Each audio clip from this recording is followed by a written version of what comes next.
So, how's it going?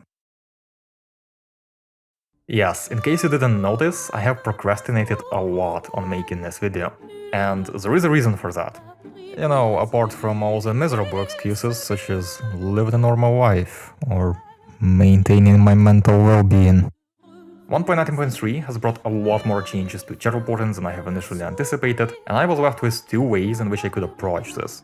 Either take the same path as for 1.19.2, wasting an hour of your life explaining everything from scratch, or refer you to now outdated 1.19.2 video to establish the ground on which we could discuss new changes. And I said, it, and chosen a third way. So basically there is this long, nerdy article that I have posted on GitHub Just, where I dive into painstaking detail on how chat reporting currently works, what issues still exist with it and why. It's a lot like that Just posted by Kenny TV, except less biased and without much propaganda. I'm also gonna keep updating it as new Minecraft versions come out, so if that's something you are here for, by all means feel free to go down that rabbit hole. But if you just want a general overview of the update and how things are going with exploits, then stick around, because that's what we'll be doing here.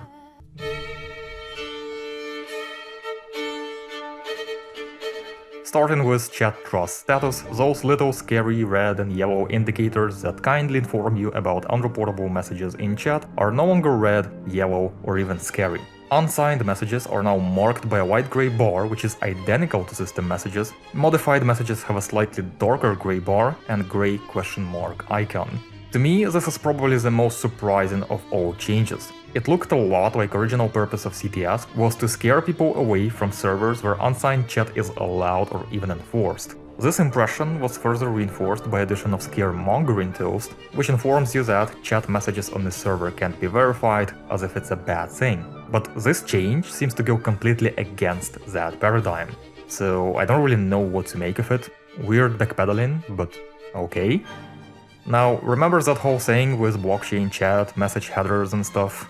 Well, that whole concept was successfully deposited into a trash bin where it rightfully belongs. Updated system uses a combination of indexation and message acknowledgements to answer the question of who have seen what in the context of chat reports.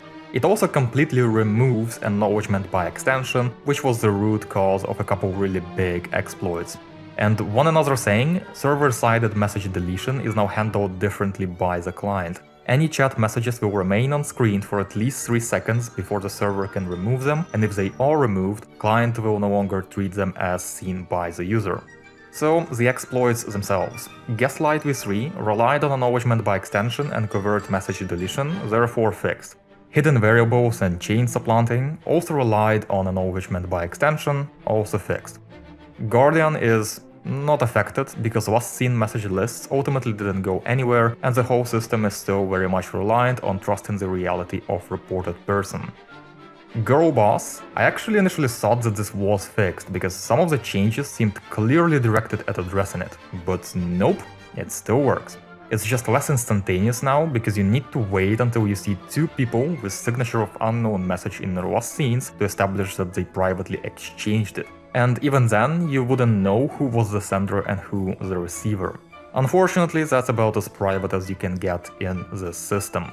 And where client-sided retroactive context exclusion is concerned, that works even better than before, because now reporter can more or less safely remove their own messages under any circumstances. In fact, Gaslight developers already released a video demonstrating how that one works. That video is legit. The only issue with it is that they are using a separate account for reporting, which isn't actually necessary. Keep in mind that this kind of exclusion still leaves clues that some messages were there. It's just not possible to tell whether missing messages aren't included because they legitimately didn't have anything to do with the report, or because they were deliberately concealed.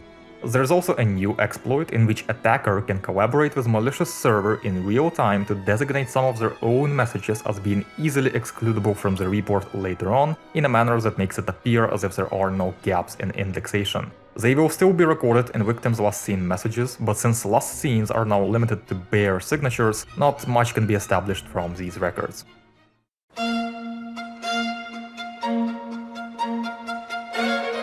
As to other things that transpired in the meantime, just recently we got first verifiable case of someone being banned as a result of chat report.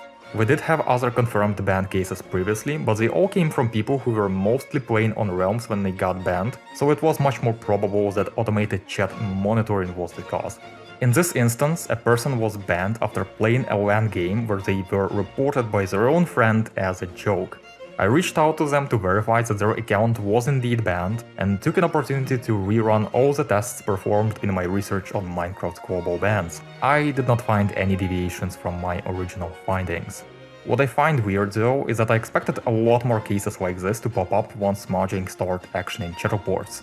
What I assume is happening is that the system is rolled in gradually, and only a small fraction of incoming chat reports is reviewed at the moment. Considering how short most bans we have seen until now are, it's also probable that most people who end up being banned just don't bother talking about it. And to answer the ever-haunting question of whether Mojang are covertly trying to hinder the development of mods such as no chat reports in this update, no, not really. Porting the mod to 1.19.3 required a fair bit of rewriting due to implementation of chat sessions, but ultimately this update brought positive changes for us and enabled us to do some things not possible previously.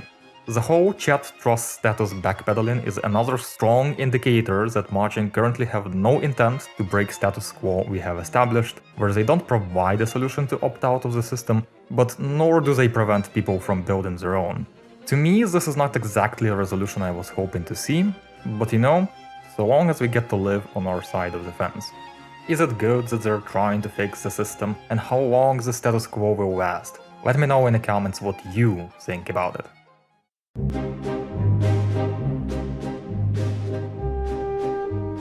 And that's about it. Again, if you want more technical details and fancy flowcharts, be sure to check out that link in the description I mentioned. Also, I still have other videos I plan to do, in case someone actually asked. There's a lot of stuff I'm currently working on, so I can't really tell when the next one will come out, but it will. Someday. Stay safe, and I hope we shall meet once more.